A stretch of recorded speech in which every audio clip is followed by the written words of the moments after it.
Stand up comedian Kunal Kamra को Madras high court से 7 अप्रैल तक गिरफ्तारी न होने की राहत मिलने के बाद आज कुणाल मुंबई की खार पुलिस थाने में अपना बयान दर्ज करवाने आ सकते हैं। फिलहाल 7 अप्रैल तक उनकी गिरफ्तारी पर रोक लगाई गई है।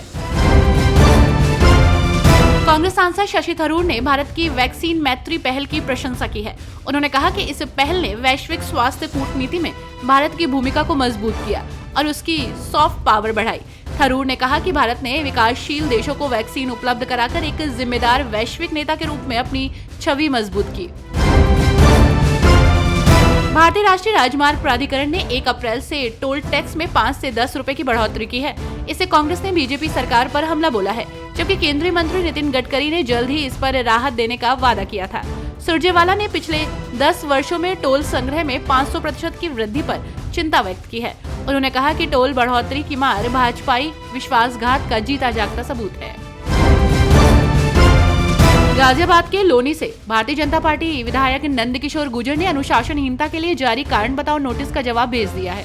उन्होंने आरोप लगाया है कि शहर में एक कलश यात्रा के दौरान सांप्रदायिक तनाव पैदा करने और उनकी हत्या करने की साजिश रची गई थी। जन स्वराज पार्टी के राष्ट्रीय अध्यक्ष प्रशांत किशोर ने stand up comedian Kunal Kamra का बचाव किया है। महाराष्ट्र के डिप्टी सीएम एकनाथ शिंदे पर विवादित टिप्पणी करने के मामले में पीके ने कहा कि कुणाल कामरा राजनीति नहीं करते और न ही उनके कोई गलत इरादे हैं। जहां तक मैं कुणाल कामरा को जानता हूं और उन्होंने गलत मकसद से टिप्पणी नहीं की है। देश में धूमधाम से ईद उल फितर मनाया जा रहा है। हालांकि मध्य प्रदेश के भोपाल में वक्फ बोर्ड संशोधन विधेयक के विरोध में नमाजियों ने काली पट्टी बांधी। All India Muslim personal law board ने इसका विरोध का आह्वान किया है। रमजान की आखिरी नमाज में भी इसी तरह का विरोध देखा गया था।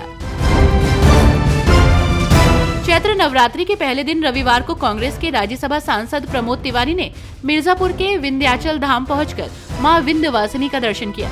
इस दौरान पत्रकारों से बात करते हुए प्रमोद तिवारी ने भारतीय जनता पार्टी पर जमकर निशाना साधा। उन्होंने कहा कि बीजेपी कब्र और मस्जिद में घुस गई है। महंगाई बेरोजगारी कैसे रुकेगी, इस पर बात करने को तैयार नहीं है। कांग्रेस नेता राहुल गांधी 7 अप्रैल को 1 दिवसीय दौरे पर पटना जा रहे हैं। इस दौरे के दौरान वे पटना के SKM हॉल में आयोजित संविधान सुरक्षा सम्मेलन में शामिल होंगे। ये इस साल में उनका तीसरा बिहार दौरा होगा। इससे पहले वे 18 जनवरी और 5 फरवरी को भी पटना आ चुके हैं। कांग्रेस अध्यक्ष सोनिया गांधी ने कहा कि केंद्र सरकार शिक्षा के क्षेत्र में अपने सिर्फ 3 कोर एजेंडे को लागू करने पर जुटी हुई है।